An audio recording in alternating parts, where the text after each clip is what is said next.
So, you're planning to study in Canada, but you may be wondering, why is it that so many international students don't get professional part-time jobs or often settle for minimum wage jobs instead?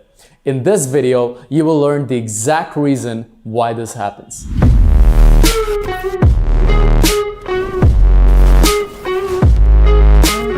What's going on, everybody? My name is Z and I make helpful videos for students who are planning to study in Canada as international students. Why am I the right person to speak on this? Here's why.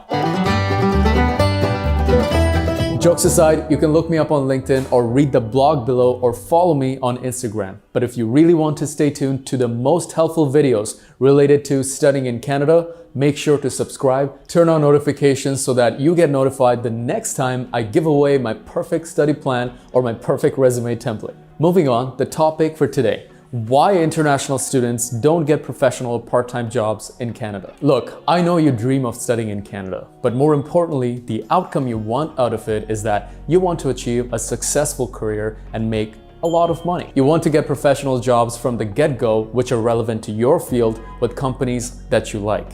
I guess that's the goal. But that's exactly where the disconnect happens. International students just can't seem to crack the code to achieve career success in their journey. You always hear at least one story from someone you know about a person they know who studied in Canada and they became a massive failure. To be honest, these stories are sometimes true. Many students move here with ambitious goals, but eventually settle for less by working minimum wage jobs or jobs they would probably not work at back home. My question to you is, would you ever want that to happen for yourself? Would you ever be proud of working minimum wage jobs completely irrelevant to your field while your parents spend thousands and sometimes hundreds of thousands of dollars behind your education?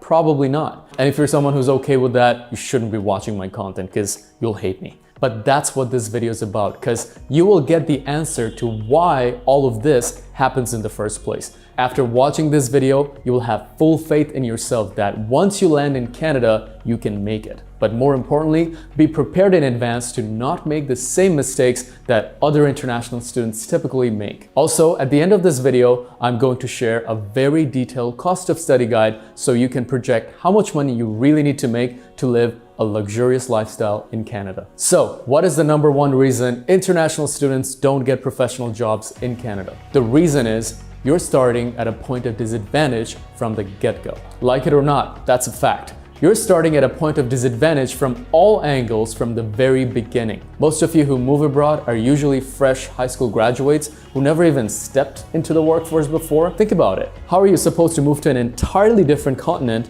and suddenly figure out how to land professional jobs within your first year? Just like that. It doesn't make any sense. To be honest, it's not your fault. You didn't even get any time to learn how to apply for jobs in the first place, let alone properly formatting your resume or becoming aware of how professional recruitment works in Canada. But unfortunately, that's the way it is. But the question is, what are you going to do about it? You have to embrace the fact that it's not going to be easy. And that brings me to the biggest mistake most international students make. They significantly underestimate how hard it is to find a job. Students move here and apply for a few jobs, but often end up quitting too soon because they just can't gauge how much work they really need to put in. Truth is, you have to work 10 times harder than anyone. Because number one, you don't know anything about the work culture in Canada or how the recruitment process in Canada even works. You don't know what kind of expectations employers have or the questions they ask. So you have to learn everything from scratch. Number two, you're competing against Canadians who already know the process because they lived here their entire life. They can easily breeze past you. Lastly, number three, you probably have no prior work experience and you're competing for the same job with hundreds of people who have graduated or already have experience. Who do you think employers give more preference to? See what I'm talking about? Can you now picture how much harder you have to work? So there is only one rule. Work your ass off to understand the system in and out and become knowledgeable on how professional recruitment works in Canada. Get your hands on as many resources such as resume, cover letter templates. Get yourself in front of people who have jobs and ask them how they landed their job. Watch more videos like this on YouTube. Also, piece of advice, don't hang out too much with people who discourage you and ask you to give up on this. you may hear some international students saying, Canadians are just racist. That's why they don't hire international students. Trust me, you'll meet a lot of them in Canada. My advice to you is, don't seek advice from losers, get it from the winners. They will tell you a different story. Now, beyond just learning things by yourself, you can also seek help from professionals at your institution's career support services. Every institution has one, and they know students struggle with this. So, one thing you should definitely do in your first week in Canada is visit your institution's career support center and ask them how they can help you find a professional job, either on campus or off campus. Typically, they help you format your resume and cover letter properly. Some of them are well connected in the community and may even pass on an opportunity or two your way. That being said, I wanted to keep today's video short and essentially inspire you just a bit, so you never give up on your dreams when you move to Canada.